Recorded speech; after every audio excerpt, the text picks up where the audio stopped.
you're watching a team lose by 25 on a Tuesday, the arena looks half full, the post-game quotes sound like hostage audio, and you're thinking, fine, this will finally hurt the owner. Except in a lot of pro sports, it doesn't, because the check clears anyway. That's the tanking economy, a system where losing seasons can pencil out as a cleaner business play than chasing wins. In this video, I'm going to explain the money plumbing behind tanking using the NBA, NFL, and MLB, then show exactly where the incentives start bending competitive integrity. When baseline cash gets too safe, rebuild stops being a phase and turns into a business model. We'll start with where the money comes from, then how teams optimize it, then what changes behavior. Breakdown. Part 1. The baseline money, the cost curve, and why winning isn't always the best ROI. Call this part guaranteed-ish income versus optional spending. Most fans picture team revenue like a restaurant. Bad product means empty seats. Empty seats mean you miss payroll and eventually you're forced to improve. That's not how the modern big leagues operate. The business runs more like a subscription bundle. The league sells national inventory, slices it up, and every franchise gets a deposit that has nothing to do with whether your starting lineup belongs on national television. Start with the NBA. League revenue hit $11.3 billion in 2023-2024, with basketball-related income at $10.25 billion, and that BRI split sits around 51% to players and 49% to owners under the CBA. Layer on revenue sharing that redistributes roughly $400 million annually, and you've got a floor that moves up even when a team faceplants competitively. You can be bad, you can be boring, you can be invisible in the standings, and you're still living inside a league-wide media and licensing machine that prints cash. Now look at what's local, because that's where the pain should be, right? Gate receipts, premium seating, in-arena spend, the stuff you can actually see. Even there, the NBA shows the gap. Warriors game day revenue has been cited around $275 million, while low-gate teams can sit way lower, and yet the national money still keeps them functional. That's why the anger feels weird as a fan. You can boycott a random Wednesday game and it matters emotionally, but the league's shared plumbing blunts the financial consequence. The NFL takes this concept and turns it into the league's operating system. National media rights are shared equally across 32 teams regardless of market, and that's why ticket revenue becomes less of a keep the lights on number and more like upside. Owners still want packed stadiums, sure, but they don't need them to stay solvent. When your largest line item is basically guaranteed because the league sells the product as one package, the incentive to sweat over marginal attendance drops, and you can start treating competitiveness like a cost center you dial up only when it makes sense. MLB is the one fans think they understand because it's so local, but the sharing mechanism still matters.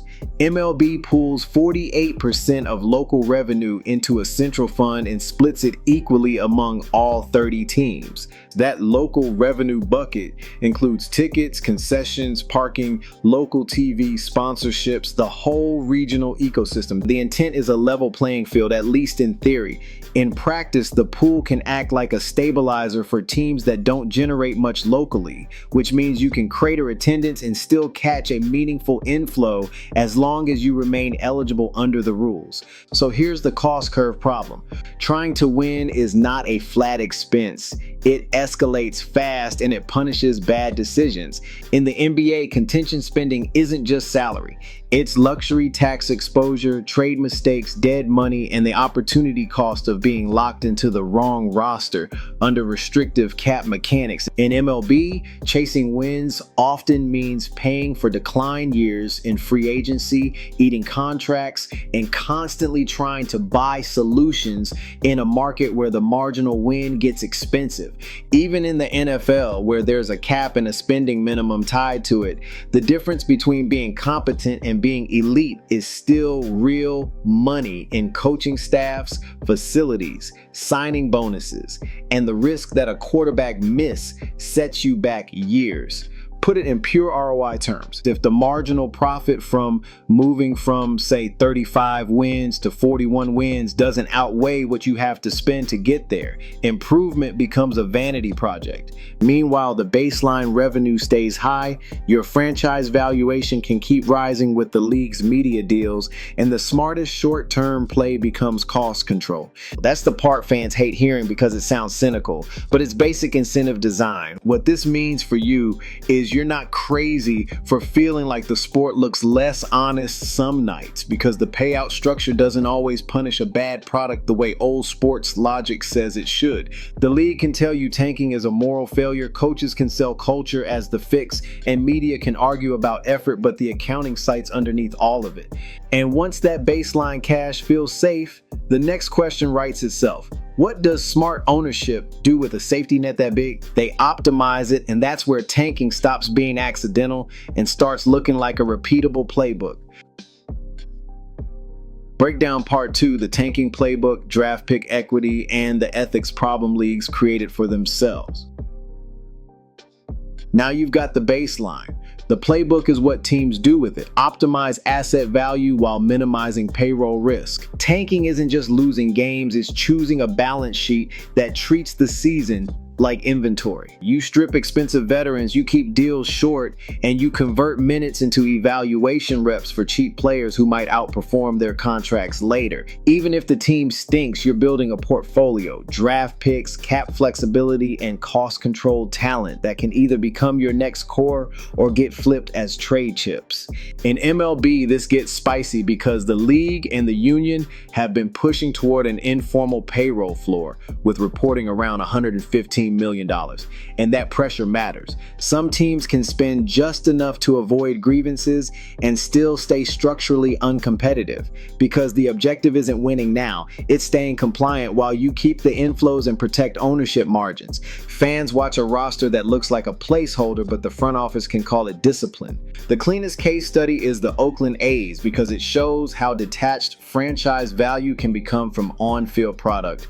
John Fisher bought the team for $180 million in 2005, and the valuation climbed to an estimated $1.2 billion by 2024, with a reported $2 billion valuation tied to a share sale amid relocation, despite brutal results on the field. So if you're a fan asking, how can they keep doing this? That's your answer. The team isn't only a team, it's an appreciating asset with leverage in stadium politics. The NBA version adds lottery and salary mechanics that make a bad year potentially purchase multiple future years of surplus value. If a top pick becomes a star on a rookie scale contract, the team captures production that costs way less than the market rate. And that gap is basically the profit margin of team building. Chasing the play-in with overpriced mid-tier contracts can feel like trying, but it's often the worst outcome. You're not good enough to win, not bad enough to draft high, and you're paying like a contender anyway. The NFL sits in a weird middle. Draft value is enormous and rookie contract surplus is real, but the league's week-to-week format makes open tanking harder to sell in the locker room and to the public, even if the money floor stays high. You can still see soft versions, trading veterans, punting on premium positions, or treating an entire season like a quarterback scouting trip. Ethical implications get ugly fast. Leagues talk about a level playing field and integrity in sports, but the system can reward non-competition, and that breaks fan trust while putting players in a labor market where their careers get spent inside intentional losing environments. What this means for you is the target isn't the coach's post-game cliches. It's the incentive design owners vote for, then hide behind. How the parts connect. One system, one incentive loop. As we saw, shared revenue raises the floor, draft pick equity raises the upside of being bad, and payroll risk raises the penalty for being average. Put those together and you get one loop. Cut costs now, lose on purpose, stock assets, then sell hope later. Actionable takeaways. If you want to spot a profit-first rebuild, ignore press conferences and watch behavior. Track payroll against revenue sharing eligibility and league cash flows, then watch for veteran sell-offs that line up with the timing of sharing receipts followed by endless future flexibility talk while ticket prices and concessions don't drop. Pay attention to stadium and relocation messaging too, because it often pairs with intentional non-competition as leverage on the city. Fixes that would actually bite start with tying some revenue sharing receipts to minimum roster investment or to multi-year payroll bans that punish obvious dips. Closing loopholes around local media profits matters where the league rules allow it. Draft reform helps too, flattening odds further and adding anti-tanking mechanisms that reduce the reward for bottoming out. Drop a comment. Which team runs the tanking economy best and what rule would force them to compete?